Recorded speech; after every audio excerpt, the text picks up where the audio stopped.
Hello दोस्तों, नमस्कार। स्वागत है आप सभी का एजुकेशन मंत्रा में। दोस्तों, जब से आदेश आया है कि 31,661 पदों पर योगी सरकार भर्ती करने वाली है, 69,000 शिक्षक भर्ती के नियुक्ति पत्र एक हफ्ते में मिलेंगे, तब से पूरी बाढ़ आ गई है। चाहे व्हाट्सएप ग्रुप हो, चाहे टेलीग्राम हो, चाहे ट्विटर हो, इंस्टा हो, फेसबुक हो, हर जगह पर बवाल कटा पड़ा है। क्योंकि एक नया बवाल आ गया है। 31,661 पदों पर भर्ती, किसी ने कभी सपने तक में नहीं सोचा होगा कि ऐसा होने जा रहा है। अब ऐसे समय में डिसीजन, जबकि सुप्रीम कोर्ट में ऑर्डर रिजर्व है, एनसीबीसी कोर्ट ने अलग से रोक लगा रखी है, और विभिन्न प्रकार के मामले हाई कोर्ट में विचाराधीन है। एनओसी हो गया, उत्तर कुंजी हो गया, इसके बाद जो है एमआरसी हो गया, विभिन्न प्रकार के केस हैं।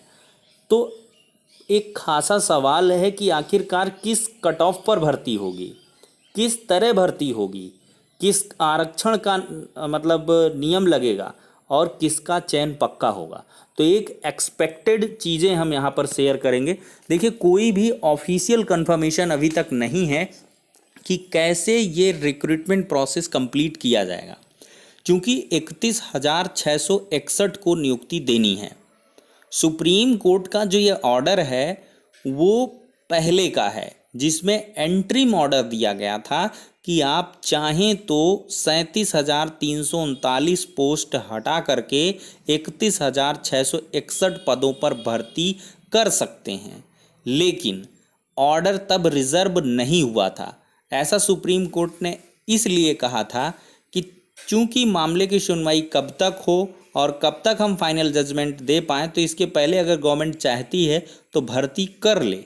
लेकिन जब ऑर्डर रिजर्व हो चुका है, फाइनली जज साहब कई सारे जो 69,000 के संबंध में मुद्दे जाते हैं, उन पर जज साहब का साफ साफ कहना है कि जब तक 69,000 शिक्षक भर्ती का जो रिजर्व जजमेंट है, तब तक हम इस पर कोई कार्रवाई नहीं करेंगे, जब तक कि उसका जो ऑर्डर है वो डिलीवर नहीं हो जाता है। आपने साफ साफ देखा भी होगा, ललित साहब ने कई मामलों की सुनवाइयां भी after the disposal of Ram शरण मौर्य रिट पिटीशन लगाया था। तो ऐसे में जब ये सारी की सारी चीज़ें हैं, तो भर्ती कैसे पूरी हो सकती है, एक बड़ा सवाल है। और सवालों के घेरे में हर एक अभ्यर्थी है और खासी दुविधाएं हैं। देखिए, अगर ये 31,661 पदों पर भर्ती प्रक्रिया संपन्न हो जाती है विद इन 1 वीक, तो सबसे पहली बात देखिए क्या विसंगति देखने के लिए मिलेगी, सीनियरिटी का इशू आएगा। क्योंकि जो 31,661 सेलेक्ट हो जाएंगे पहले, वो सीनियर हो जाएंगे, और जो बाद में सेलेक्ट हो जाएंगे वो जूनियर हो जाएंगे। प्रमोशन होगा तो उनका होगा। वेतन की भी विसंगतियां देखने के लिए मिल सकती हैं, लेकिन वेतन का उतना ज़्यादा इशू नहीं होगा, क्योंकि इंक्रीमेंट की बात होती है। अगर 6 महीने के बाद ये मतलब 37,000 को नियुक्ति मिलेगी, तो एक इंक्रीमेंट पीछे जाएंगे। लेकिन इस तरह में सीनियरिटी में अवश्य डिफरेंस देखने के लिए मिलेगा। प्रमोशन सबसे पहले 31,661 का हो जाएगा, फिर कम मेरिट वालों का होगा। तो इसमें फेयर बात हो जाएगी कि भाई जिसकी मेरिट ज़्यादा थी उसको पहले हो गया। लेकिन देखिए, रिक्रूटमेंट प्रोसेस एक है, तो ऐसे में अलॉटमेंट भी बदल जाएगा, डिस्ट्रिक्ट अलॉटमेंट भी बदलेगा। अब ऐसी सूरत में देखा जाए तो 2 प्रकार के ऑप्शन दिखते हैं। पहला ऑप्शन ये है कि टॉप से 31,661 जो हैं, जो 67,867 की चयनित सूची में है, उनको नियुक्ति पत्र दे दिया जाए, और इसके बाद जो बच रहे हैं 37,339 ऑलरेडी वो बच जाएंगी सीटें, उतनी सीटों को आपको नहीं छूना है। 31,661 टॉप वालों को दे देना है। लेकिन ऑर्डर अभी रिजर्व है। 60-65 पर आए, 40-45 पर आए, या कोई बीच का रास्ता आए, या कुछ भी आए, तो ऐसे में कैसे दिया जा सकता है। लेकिन सुप्रीम कोर्ट ने ऑर्डर दिया था, एंट्रीम ऑर्डर, कि आप 37,339 पोस्ट को छोड़ करके सिलेक्शन कर सकते हैं, मतलब 60-65 पर आप सिलेक्शन कर सकते हैं, इनडायरेक्टली कहा गया था। तो ऐसे में ये बहुत दुविधाजनक चीज़ है, एक मतलब अंतहीन विवाद कहा जा सकता है अगर भर्ती प्रक्रिया ऐसे में कंप्लीट करा ली जाती है। अभी इसके लिए ऑफिशियल कंफर्मेशन नहीं है। और देखिए, अगर 31,661 टॉप वालों को नियुक्ति पत्र मिलेगा, तो ऐसा निर्णय भी काफ़ी विवादित होगा। क्यों? क्योंकि इसमें आरक्षण के नियमों का पालन नहीं हो पाएगा, क्योंकि टॉप के जो 31,661 हैं वो पता नहीं सब यूआर के ही निकल जाएं, ओबीसी एससी एसटी को मिलेगा ही नहीं। ऐसे में तो फिर ओबीसी एससी वाले फिर एक प्रकार से बखेड़ा खड़ा हो जाएगा। तो ऐसे में इस प्रकार से नहीं किया जाएगा। जहाँ तक मेरा आकलन है 31,661 की फिर से सूची बनेगी, फिर से आरक्षण का नियम लगेगा, 50% अनरिजर्व्स की सीटें जाएंगी, 27% ओबीसी को मिलेगा, 21% एससी को मिलेगा, 2% एसटी को मिलेगा, हॉरिजेंटल रिजर्वेशन लगेगा, फ्रीडम फाइटर डीएफएफ और इसके बाद पीएच कैटेगरी कैंडिडेट्स का सबका रिजर्वेशन हॉरिजेंटल लगा करके भर्ती होगी।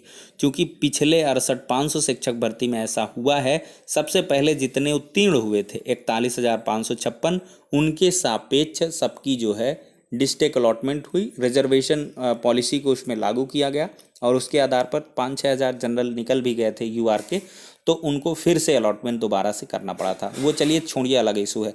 लेकिन जहाँ तक मेरा मानना है कि 31,661 पदों पर आपको एक प्रकार से 2 धड़ में नियुक्तियां हो गई हैं। अब ये भर्ती 2 पार्ट में हो जाएगी। पहला पार्ट 3161661 और दूसरा 37339, यानी कि 37,339 पोस्ट पर दूसरा पार्ट आपको देखने के लिए मिलेगा और 31,661 पर पहला पार्ट। हालांकि इसका जो ऑफिशियल कंफर्मेशन है वो आज से शाम तक हो सकता है या कल आपको देखने के लिए मिलेगा। उसमें से क्या है, शासन इसमें अनुमति देगा सचिव बेसिक शिक्षा परिषद प्रयागराज को। सचिव बेसिक शिक्षा प्रयागराज फिर इसके बाद अपना डेटा वगैरह के लिए एनआईसी को कांटेक्ट करेंगे, एनआईसी से फिर मेरिट बनेगी और उसके आधार पर डिस्ट्रिक्ट अलॉटमेंट करके नई सूची आएगी और उनको जो है फिर डिस्ट्रिक्ट अलॉट होंगे और उनके आधार पर सबको नियुक्ति पत्र मिलेंगे। मुझे लगता है ये करने वाले हैं।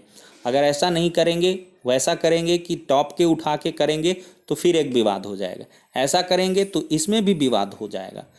अब देखिए, बहुत सारे अभ्यर्थियों ने तैयारियां कर ली हैं सुप्रीम कोर्ट के लिए। अभी से बहुत सारे अभ्यर्थी एकदम से तैयार हैं और अवश्य ही सुप्रीम कोर्ट से डायरेक्शन लेना चाहिए इस मुद्दे पर, बहुत ही आवश्यक हो गया है। क्योंकि एक अनएक्सपेक्टेड जो रिजल्ट्स हैं वो देखने के लिए मिले हैं। किसी ने सपने में नहीं सोचा था कि इस प्रकार से अचानक से जब ऑर्डर रिजर्व है भर्ती प्रक्रिया पूरी करने का आदेश आएगा। तो ऐसे में सुप्रीम कोर्ट अवश्य ही जाने वाले हैं बहुत सारे अभ्यर्थी और सुप्रीम कोर्ट ही इस पर निर्णय बताएगा कि आखिरकार कि आप इतने पदों पर भर्ती करें कि हम ऑर्डर दे दें, फिर रुक जाइए, ऑर्डर आ जाने दीजिए, तब जो है अपना कर लीजिएगा। जो ऑर्डर हमारा फाइनल होगा उसके अकॉर्डिंग आप करिएगा। तो ये देखना अभी दिलचस्प रहेगा। तो अभी नियुक्ति पत्र बंटने नहीं जा रहे हैं, सब लोग टेंशन ना लें बहुत ज़्यादा। और टेंशन उनके लिए है जो क्या कहते हैं अचयनित हैं, जो एमआरसी जैसे मैटर्स को लेकर के अभी मतलब जैसे एनसीबीसी कोर्ट में है, हाई कोर्ट में, उनको ज़्यादा टेंशन है। क्योंकि अगर भर्ती पूरी हो गई, अगर एक बार नियुक्ति पत्र मिल गया तो फिर बहुत लंबी लड़ाई हो जाती है। तो किसका चयन पक्का होगा अगर इस पर बात करें तो जो टॉप मेरिट पर होगा 72-3+ पे होगा, वो एकदम से फ्री मान के बैठे, उसको नियुक्ति पत्र मिलना है। और आरक्षण का इसमें अवश्य नियम लागू होगा, आप लोग बिल्कुल परेशान ना हो। आरक्षण लगेगा और उसी प्रकार से लगेगा जैसे कि 69,000 में लगा है, उसी प्रकार से 31,000 में भी लगेगा। किस कट ऑफ पर भर्ती होगी मैंने बता दिया, 60-65 पर भर्ती होगी, 60-65 पर ही अपॉइंट करेंगे। लेकिन यहाँ पर रुकना चाहिए। सभी एक्सपर्ट्स की अगर बात करें, जो भी विधि विशेषज्ञ हैं, कुछ एडवोकेट्स की परामर्श और मेरे खुद के अब तक के आकलन के आधार पर अभी ऑर्डर का डेस्परेटली वेट करना चाहिए। जितना समय लगे वेट करना चाहिए, जिससे कि अभ्यर्थियों को निकट भविष्य में समस्याएं देखने के लिए ना मिलें, एक नई समस्या नई परिस्थिति से ना जूझना पड़े, इसके लिए गवर्नमेंट को रुकना चाहिए। लेकिन अभ्यर्थियों ने भी काफ़ी ज़्यादा मात्रा में 69,000 का मुद्दा उठाया। समझ लीजिए कि मिलियन ट्वीट्स एक एक दिन में होते थे और उनमें लगभग 69,000 के ही फेसबुक हो, ट्विटर हो, इंस्टाग्राम हो, चाहे वो यूट्यूब चैनल हो, कहीं पर भी देखें तो 69,000। तो शासन ने भी सोचा कि अब 69,000 हम पूरा ही कर देते हैं। कोई भी स्पेस अगर इसमें से निकल के आता है तो उस पर भर्ती प्रक्रिया पूरी की जाए। और स्पेस यही दिखा कि जो ऑर्डर था कि 37,339 पोस्टें छोड़ के आप भर्ती कर सकते हैं, बस उसी स्पेस को लेकर के भर्ती प्रक्रिया आपकी कंप्लीट होने जा रही है। लेकिन कुल मिलाकर ये काफ़ी अच्छा निर्णय नहीं कहा जा सकता है। पूरी तरीके से अगर देखा जाए, इसको लेकर अभ्यर्थी काफ़ी परेशान हैं। तो आप बिल्कुल टेंशन ना लें, जो चयनित हैं वो चयनित रहेंगे, बाहर होने वाले नहीं हैं। लेकिन जो अलॉटमेंट और इसके बाद डिस्ट्रिक्ट का इशू और इसके बाद आपका सीनियरिटी का इशू, वो आपको अवश्य परेशान करने वाला है। तो फिलहाल के लिए इतना ही। अब नेक्स्ट वीडियो मिलते हैं, तब तक के लिए शुक्रिया, धन्यवाद।